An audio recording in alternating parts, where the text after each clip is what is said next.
iets met veugeltjes. Veugeltjes met aparte hoofddeksels.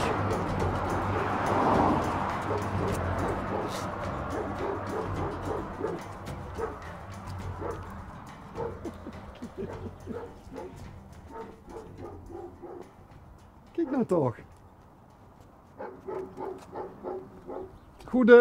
Hoi. Goedemiddag. Middag, ja. Jij woont hier? Ja. Die heb je zelf gemaakt?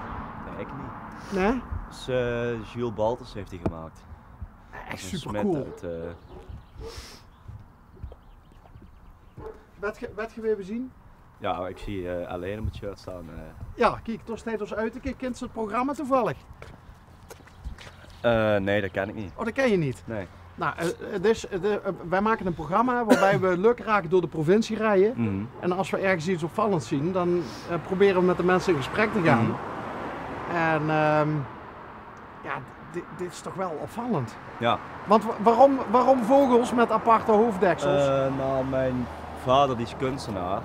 Die heeft bijvoorbeeld dat beeld heeft hij gemaakt en daar. En die doet nou ook heel veel met, die maakt beelden van klei. En die doet nou ook heel veel met vogels. En die werkt vaak samen met een smid, ja, die Jules Balterse dus. Komt hij en aan heeft- offeren? Pap wel, maar Jules die komt uit Brabant, Oké. als ik het goed zeg. En En- ja, die heeft hij gevraagd of hij die lampen voor buiten wil maken. Erg leuk. Maar dat heeft jouw vader dus gevraagd? Ja. Oké.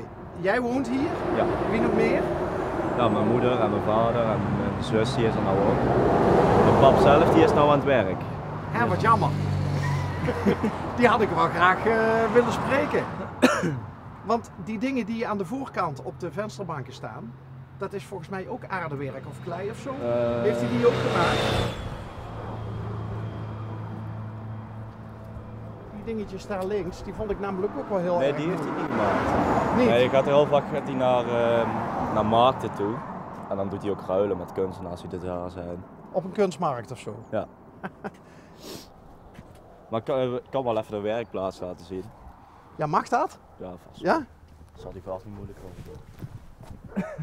Hey, en wat doe jij in het dagelijks leven? Ja, ik moet zo gaan werken. Ik werk bij een vaste plantenkwekerij. Oké. En ja,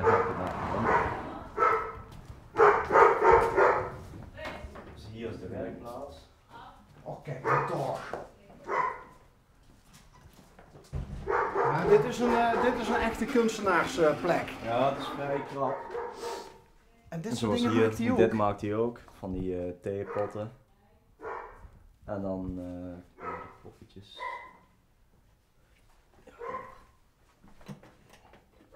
Dit zijn dan die vogels die hij nou maakt. En daar zijn die lampen op gebaseerd. Ah, dus die vorm van die vogels, dat Ja. is wel iets typisch van jouw vader. Ja, dan heeft hij gewoon een vogelkop, een skeletje. Dan maakt hij dan een mal van gips. Zoals daarachter, dat zijn ook allemaal mallen. En daar maakt hij eigenlijk alle beelden van. Oh, die is van die. Dus als je zo'n vogeltje, zoals je nu vast had, als je die zou willen hebben, dan kun je die bestellen bij je vader. Ja. Want hij heeft er een mal voor. Ja, hij heeft een website en het staat op veel markten. Door heel Europa tegenwoordig eigenlijk. Staat jouw vader hier ergens op een foto?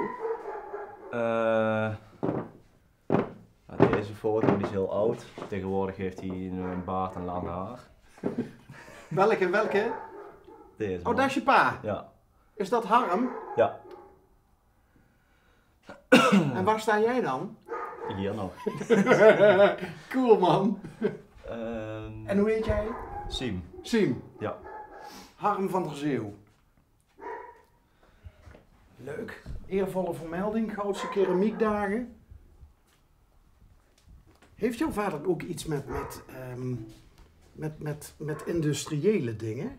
Hè, daar zie je Ja, wat hij van doet die heel vaak tandwieletjes. Tandwielen gebruikt hij en oude onderdelen van motoren gebruikt hij ook. Het is een opgevoerde theepot, volgens Ja. mij. Theepot turbo. Ja, gaaf. En dan hier heb je die.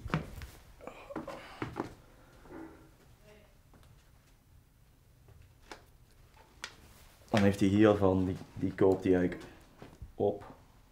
Hey, cool. En dan maakt hij daar een mal van en dan hopen dat ze daarna nog heel zijn, maar dat gaat vaak nog wel. Wat is het? Is het een kraai? Ik weet niet wat voor vogel het is. Dus hij heeft ook iets met natuur. Ja.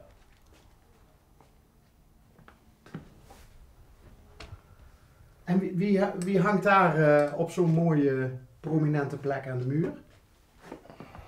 Dat is mijn opa. Leeft hij nog? Nee. Nee? Nee. Heb je hem goed gekend? Die overlijdt, toen zat ik in groep 8, dus op zich wel. Oké. En een onderscheiding had hij ook, zo te zien. Koninklijk. Ja. Is dat jouw vaders vader? Ja, mijn vaders vader. Ja. Oké. En Herman Brood. Ja. Wat vind jij van de dingen die je vader maakt? Ja, heel mooi, heel Ja? bijzonder natuurlijk. Ja. Nou ja, voor hetzelfde geld had je kunnen zeggen, dat is niet mijn ding. Nee, want hij werkt bij een steenfabriek. Daar doet hij ook alles in de oven zetten, dus dat komt wel mooi uit. Maar toen, hij wou ook eigenlijk wel wat meer. Toen is hij rustig aan wat gaan hobbyen. En die hobby is eigenlijk uitgegroeid, want die daar staat in de hoek, dat is eigenlijk een van de eerste dingen die hij maakte. Oh, dat was een beetje een Ja. Afrikaanse dame. Ja, en toen ging hij meer over op dat soort dingen. Ja? En toen ging hij met die tandwielen aan de gang en van die karren maken en zo. En die ook. En uiteindelijk nou volledig in de dieren en in de vogels. En ik zag ik nou een van jouw zussen binnen? Is die ook aan het werk? Ja, die is nou aan het werk. Ja. Oké. En wat doet die? Nee, die werkt voor een reisbureau in Kenia. Ook grappig. Ja. Een reisbureau in Kenia. Ja, die woont ook eigenlijk in Kenia, maar die is nou net sinds gisteren 2 weken is die nou hier weer. En dan gaat ze weer terug. Interessant. Denk je dat ik die wat zou mogen vragen? Ja, dat denk ik wel. Ja? Ik zal eens even vragen. Hoe heet ze? Les. Les. Haal Les er eens bij. Les, jij moet ook komen. Les, jij moet ook komen.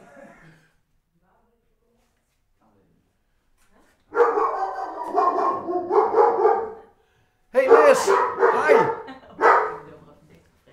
Hoi. Ik hoor net van jou, is het broer of broertje? Broertje. Jij bent de jongste? Ja. Oké. En dan nog 2 zussen geloof ik, hè? Ja.